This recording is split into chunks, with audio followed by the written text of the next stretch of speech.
সবাইকে। তো এটা দেখে জিভে জল আসছে তো তো শুধু জিভে জল এলে তো হবে না, তো তোমাদের এটা বানাতে হবে। তো তার জন্য পুরো ভিডিওটা দেখতে হবে। তো পুরো ভিডিওটাতে কি আছে সেটা জানো? লাল লাল আলুর দম। তো প্রথমে কি করতে হবে, ছোট ছোট আলুগুলোকে নিয়ে কাটবে না, গোটায় রেখে দেবে। তো ধুয়ে নিয়ে এখানে প্রেসারের মধ্যে দিয়ে দিতে হবে।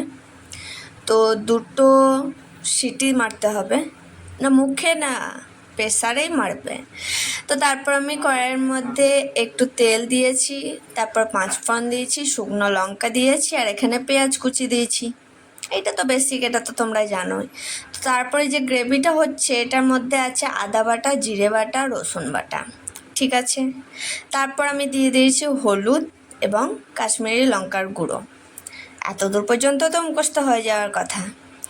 তো এটা একটু ভালো করে নাড়তে হবে, যেহেতু মশলাটা হচ্ছে মেন, কেননা আমি আলুগুলো আগে সিদ্ধ করে নিয়েছি।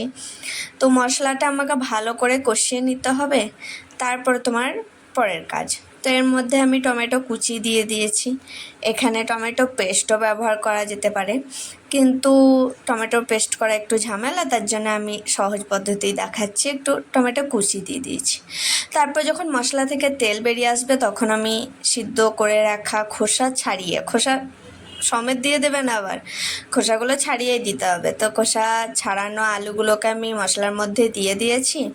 তারপর আমি লবণ দিয়ে দিলাম, এবং লবণ দেওয়ার পর একটু ব্যালেন্স করবার জন্য চিনি দিয়ে দিয়েছি। আর যেগুলো সবুজ সবুজ দেখছো ওগুলো কাঁচা লঙ্কা, ওটা তো দিতেই হবে। তো তারপর পরিমাণ মতো একটু অল্প পরিমাণেই জল দিয়েছি, কেননা আলুগুলো আমার সিদ্ধ করে রাখাই আছে।